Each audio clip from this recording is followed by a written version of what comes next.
¿Soy la mala por saber la verdad y fingir que no pasa nada? Nunca pensé que el silencio pudiera convertirse en una identidad. Nunca pensé que callar algo pudiera pesar más que gritarlo. Y jamás imaginé que, años después, la gente seguiría hablando más de mi silencio que de la traición que lo provocó. Escribo esto ahora, con distancia, con terapia encima, con cicatrices que ya no sangran pero que siguen doliendo cuando cambia el clima emocional. Lo escribo porque, incluso hoy, todavía hay quien me pregunta cómo pude vivir así. No cómo me sentí cuando me engañaron. No cómo sobreviví. Sino cómo pude callar. Como si el silencio fuera el pecado más grande de todos. Mi esposo Daniel y yo llevábamos 7 años juntos, 4 de casados. Yo tenía 29 años cuando descubrí la verdad. Él tenía 32. Éramos la pareja estable, la que no discutía en público, la que siempre llegaba junta a las reuniones familiares, la que nunca daba material para el chisme. Su familia me adoraba. O al menos eso creía. Patricia, su mamá, me presentaba como la esposa perfecta. Ernesto, su papá, me respetaba porque yo nunca levantaba la voz. Clara, su hermana mayor, me veía como una aliada. Diego, el hermano menor, me toleraba porque yo mantenía a su hermano centrado. Yo encajaba en el papel. Demasiado bien. Daniel siempre fue reservado. No era cruel. No era violento. No era indiferente al inicio. Pero era un hombre que huía de las conversaciones incómodas. Yo era la que hablaba. La que insistía. La que intentaba entender. Durante años pensé que eso era amor, sostener el diálogo por los dos. Hasta que me di cuenta de que yo hablaba, y él simplemente se iba apagando. El día que descubrí la verdad fue absurdamente común. Daniel llegó tarde. Cansado. Se quedó dormido en el sillón. Su celular vibró sobre la mesa. Yo limpiaba la cocina. No había sospechas previas. No había discusiones recientes. No había drama. Solo un nombre. Laura Corazón Roj. No conocía a ninguna Laura. Abrí el mensaje. Luego la conversación. Y ahí estaba todo. Meses de una relación paralela. Mensajes donde Daniel decía que me quería, pero que conmigo la vida era plana. Que yo era estabilidad. Que Laura era emoción. Que conmigo tenía hogar. Que con ella tenía deseo. Cerré el teléfono. Lo dejé donde estaba. Me senté frente a él mientras dormía. Y no dije nada. Al principio pensé que era shock. Después pensé que era miedo. Hoy sé que fue algo más complejo. Fue la necesidad de entender en qué momento exacto dejé de ser suficiente. Los días siguientes fueron una obra de teatro silenciosa. Yo actuaba normal. Daniel actuaba normal. Nadie sospechaba nada. Yo, en cambio, empecé a ver todo con otros ojos. Cada mensaje, cada salida, cada sonrisa que no era para mí. Y algo empezó a romperse lentamente dentro de mí. La idea de que debía reaccionar como los demás esperaban. La primera cena familiar después de descubrirlo fue un domingo. Patricia me abrazó y dijo que Daniel tenía mucha suerte conmigo. Ernesto habló de valores. Clara habló de hijos. Diego habló de cómo la rutina mata las relaciones. Daniel no me miró en toda la noche. Yo escuchaba todo sabiendo que ninguno de ellos estaba hablando con la persona correcta. Que el traidor estaba sentado a su lado, y que yo era la que estaba siendo evaluada. Seguí fingiendo semanas. Meses. Yo sabía cuando veía a Laura. Sabía cuando mentía. Sabía cuando volvía a casa con culpa fingida. Hasta que una noche lo seguí. No para confrontar. No para armar un escándalo. Solo para confirmar que no estaba loca. Lo vi reír con ella. Lo vi tocarla. Lo vi ser alguien que conmigo ya no era. Y esa noche acepté algo devastador. Mi matrimonio había terminado mucho antes de que yo lo supiera. Cuando Daniel me dijo que estaba confundido, que tal vez necesitaba tiempo, yo ya estaba emocionalmente varios pasos adelante. Si quieres irte, vete, le dije. No te voy a rogar. Se fue. Y entonces comenzó el verdadero infierno, el juicio social. Primero la familia. Patricia llorando, pidiéndome paciencia. Ernesto preguntándome qué había hecho mal. Clara enviándome mensajes sobre sacrificio. Diego diciéndome que algo no estaba dando. Luego los amigos. Amigos que no querían tomar partido. Amigas que me decían que yo era demasiado fría. Conocidos que me decían que tal vez si yo hubiera sido más cariñosa. Nadie sabía la verdad completa. Y yo seguía callando. Cuando Daniel volvió llorando, diciendo que había terminado con Laura, yo ya sabía que mentía. Laura me había escrito. Me había contado todo. Me había dicho que él me veía como un trámite. Yo lo abracé igual. Y ahí es donde la historia cambia para muchos. Porque a partir de ese momento, según ellos, yo dejé de ser víctima y me convertí en algo peor. Una mujer que sabía y esperaba. Un mes después, Laura apareció en nuestra puerta. Y cuando dije que lo sabía todo desde el principio, el mundo se volteó. Daniel me miró con miedo. Patricia lloró como si yo hubiera matado a alguien. Ernesto me acusó de manipulación. Clara me llamó fría. Diego me llamó enferma. Nadie habló de la infidelidad. Solo de mi silencio.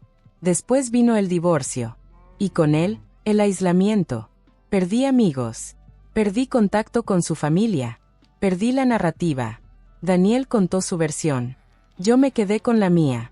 Años después entré a terapia. Y ahí entendí algo que nadie quiso escuchar. Yo no callé para castigarlo. Callé porque no sabía cómo gritar sin romperme por completo. Callé porque siempre fui la fuerte. La estable. La que no hacía drama. Y cuando por fin me rompí, ya era demasiado tarde para que alguien me viera como humana. Hoy han pasado años. Daniel rehizo su vida. Laura ya no está. Yo también seguí adelante. Pero la pregunta sigue ahí. ¿Soy la mala por saber la verdad y fingir que no pasaba nada? ¿O solo fui una mujer que eligió sobrevivir en silencio, porque nadie le enseñó a hacerlo de otra forma? Porque a veces el silencio no es frialdad. A veces, es la última defensa que te queda. Con el tiempo aprendí que el divorcio no es un evento, es un proceso largo, silencioso y profundamente solitario. El día que firmamos los papeles no sentí alivio, tampoco tristeza. Sentí algo mucho más raro, una especie de vacío administrativo, como si hubiera cerrado una carpeta sin haber leído todas las páginas. Daniel se fue de mi vida oficialmente, pero su familia no. No del todo. Durante meses seguí recibiendo mensajes indirectos, miradas incómodas cuando coincidíamos en eventos sociales, silencios que decían más que cualquier insulto. Yo me convertí en esa exesposa. La que supo, la que cayó, la que, según ellos, dejó que todo se pudriera. Patricia dejó de escribirme de golpe. Pasó de llamarme hija a no responder ni un saludo. Me enteré por terceros que decía que yo había sido emocionalmente cruel con Daniel, que lo había manipulado dejándolo vivir en una mentira. Nunca mencionaba la infidelidad. Solo mi silencio. Ernesto, el papá, me cruzó una vez en un supermercado. Me miró como si fuera una extraña peligrosa. No me dijo nada, pero su expresión fue suficiente para entender que, para él, yo había sido la mente fría detrás del desastre. Clara me bloqueó de todas las redes. Diego, en cambio, no perdió la oportunidad de decirle a amigos en común que yo no estaba bien de la cabeza. Que una mujer normal habría explotado, gritado, hecho escándalo. Que lo mío no era normal. Y durante mucho tiempo, les creí un poco. Porque cuando estás sola con tu versión y el mundo entero parece estar de acuerdo en que hiciste algo mal, empiezas a dudar incluso de tus propios recuerdos. Empecé a preguntarme si realmente había sido tan grave callar. Si de verdad había cruzado una línea invisible que todos veían menos yo. En el trabajo también cambió todo. No porque supieran los detalles, sino porque los rumores siempre llegan distorsionados. Algunas personas sabían que mi matrimonio había terminado mal. Otras sabían que había habido una infidelidad. Pero lo que más circulaba era la versión más atractiva para el morbo. Que yo había sido fría, distante, rara. Una compañera me dijo una vez, sin mala intención. Yo no podría vivir sabiendo algo así sin decir nada. No supe qué responderle. Fue ahí cuando decidí ir a terapia. No porque quisiera justificarme, sino porque ya no confiaba en mi propia brújula moral. Necesitaba que alguien externo me dijera si yo estaba rota, o si solo había sobrevivido como pude. Las primeras sesiones fueron incómodas. Yo hablaba de Daniel, de Laura, de la familia, pero siempre volvía al mismo punto, el silencio. Mi terapeuta me escuchaba sin interrumpir. Hasta que un día me preguntó algo que me dejó sin aire. ¿Quién te enseñó que tenías que reaccionar de una forma específica para que tu dolor fuera válido? Nunca me habían hecho esa pregunta. Empezamos a desmenuzar mi historia con cuidado. Mi infancia.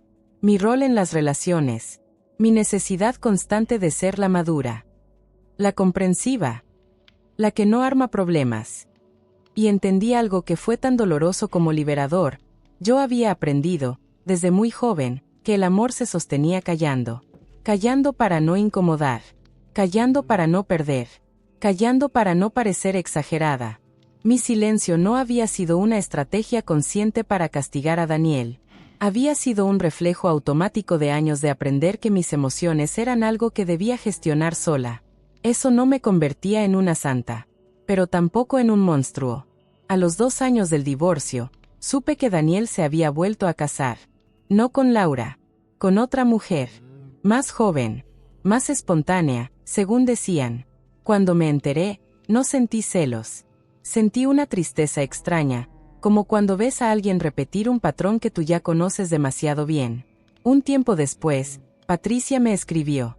Fue un mensaje corto, frío, casi protocolario. Me dijo que Daniel estaba pasando por un momento difícil en su nuevo matrimonio, que estaba deprimido, que había hablado de mí en terapia, que se sentía traumatizado por cómo habían terminado las cosas entre nosotros. Leí ese mensaje varias veces. No respondí de inmediato. Por primera vez, no desde el miedo ni desde la costumbre, sino desde una calma nueva. Le respondí días después, con una sola frase. Lamento que esté pasando por un momento difícil. Espero que encuentre lo que necesita. Nada más. No volví a saber de ella. Años después, me encontré con Clara en una boda. Fue incómodo. Ella me miró con cautela, como si no supiera qué versión de mí iba a aparecer. Hablamos poco, superficialmente. En un momento, casi sin mirarme, me dijo. Con el tiempo entendí algunas cosas, no todas, pero algunas. No le pregunté cuáles. Ya no las necesitaba. Hoy han pasado varios años desde todo eso. Tengo otra vida, otra pareja, una relación donde hablo, donde no me trago las cosas, donde el silencio no es la norma, sino una pausa elegida. Pero la pregunta sigue volviendo, especialmente cuando cuento esta historia y veo las reacciones de la gente, porque siempre hay 2 bandos, los que dicen que fui fuerte, y los que dicen que fui cruel, los que entienden mi silencio, y los que dicen que fue manipulación. Y tal vez la verdad incómoda es esta. Pueden ser ambas cosas al mismo tiempo. Tal vez no fui la heroína, tal vez tampoco fui la villana. Tal vez solo fui una mujer rota intentando no romperse más. Así que ahora se los pregunto a ustedes, con todo lo que saben, con todo el contexto, con los años encima.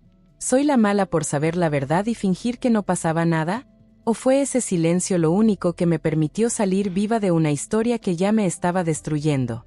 Porque si algo aprendí es esto. El dolor no siempre grita. A veces, se queda quieto, esperando a que alguien lo entienda. Y tal vez hoy, por primera vez, ese alguien seas tú.